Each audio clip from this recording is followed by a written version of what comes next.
వక్రగతిలో ఉన్న శనీశ్వరుడు వక్రం ఉన్నప్పుడు భయంకరంగా కొంచెం స్ట్రాంగ్గా ఉంటాడు, స్ట్రెంగ్త్ ఎక్కువ ఉంటుంది, తను ఫోర్స్గా పనిచేస్తాడు.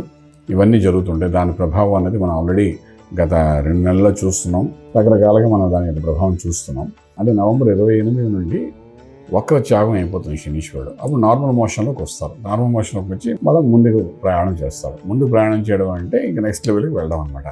సో అలా నార్మల్ మోషన్లోకి వచ్చినప్పుడు దాని యొక్క ప్రభావం అనేది మొట్టమొదటిగా ఈ మేషరాశి వారికి ఈ రెట్రోగ్రేషన్లో ఉండి మళ్ళీ వెనక్కి తిరిగి రావడం అనేది ఒక రకంగా చెప్పాలంటే, యాక్చువల్లీ శనీశ్వరుడు రెట్రోగ్రేషన్లో మధ్యలో వెళ్ళడము, ఏళ్ళ లక్షలు మొదలైన తర్వాత మళ్ళీ వెనక్కి వెళ్ళడం వచ్చిన రిలీఫ్గా ఉంటే మేషరాశి వారికి, మళ్ళీ వచ్చిన తర్వాత వచ్చినట్టుగా చిన్న క్లారిటీ ఇవ్వడానికి చేసే ప్రయత్నాల్లో కొన్ని పనులు స్టకప్ చేయడానికి అవకాశం ఉంటుంది.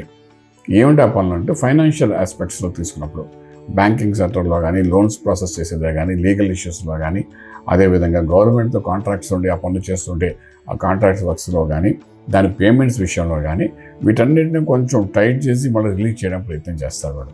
అంటే ఏంటంటే వాడు బయటికి వెళ్ళినప్పుడు రెట్రోగ్రేషన్ ఉన్నప్పుడు కొంచెం రిలీఫ్ అయినా ఇప్పుడు మళ్ళీ టైట్ చేయడం, అలాగే కొంచెం ప్యానిక్ చేసి మళ్ళీ రిలీజ్ చేయడము, ఇవన్నీ జరిగే అవకాశం ఉంటుంది. సో కొంచెం అటువంటి క్రియల్లో ఉన్నవాళ్ళు ఎవరైనా ఉంటే మాత్రం కొంచెం జాగ్రత్త పడాలి.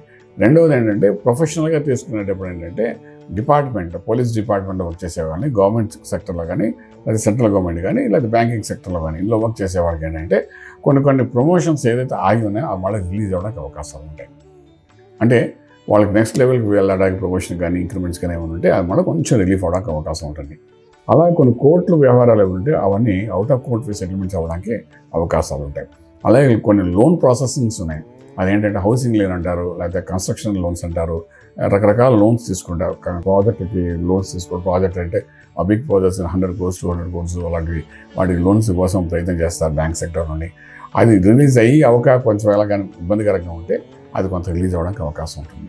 ఈ రకంగా కొంత పాజిటివ్నెస్ ఉంటుంది, కొంచెం నెగిటివ్నెస్ ఉంటుంది. ఓవరాల్గా తీసుకుంటే శని నార్మల్ మోషన్ రావడం అనేది మేషరాశి వరకు ఒక మంచి జరుగుతుంది. అలాగే వచ్చిన డబ్బు ఖర్చు కూడా అయిపోతుంది. ఇప్పుడు ఏమైనా డబ్బులు వచ్చాయి, ఏమైనా రిలీఫ్ అవ్వడం అనేది వేరు, మనకు ఆర్థికంగా బలం పెరగడం వేరు. ఒక శాంక్షన్ లెటర్ వచ్చిననుకోండి, మనసు చాలా రిలీఫ్గా ఉంటుంది. శాంక్షన్ లెటర్ వచ్చినంత మాత్రాన మనం ఏదో గొప్పవాళ్ళు అయిపోయినట్టు కాదు. బ్యాంక్ శాంక్షన్ లెటర్ వచ్చింది, ఆ డబ్బులు వస్తే అది దేనికో వాడేస్తాం, హౌసింగ్ లోన్ గానో లేకపోతే కన్స్ట్రక్షన్గా వాడేస్తాం, మన చేతిలో మాత్రం పెద్దగా ఉండదు. సో ఇది రావడం వల్ల చిన్న చేంజెస్ తప్ప, ఆ చేంజ్ వల్ల మానసికంగా కొంత రిలీఫ్ అవుతాం తప్ప మనకు ఆర్థికంగా బలోపేతం అయితే జరగదు. అంచేత మేషరాశి వారు చెప్పాలనుకుందంటే, ఈ వచ్చిన రిలీఫ్ని ఎంజాయ్ చేయడం ప్రయత్నం చేయండి. తర్వాత ఆంజనేయ స్వామికి విశేషంగా ఆరాధన చేయడం ప్రయత్నం చేయండి.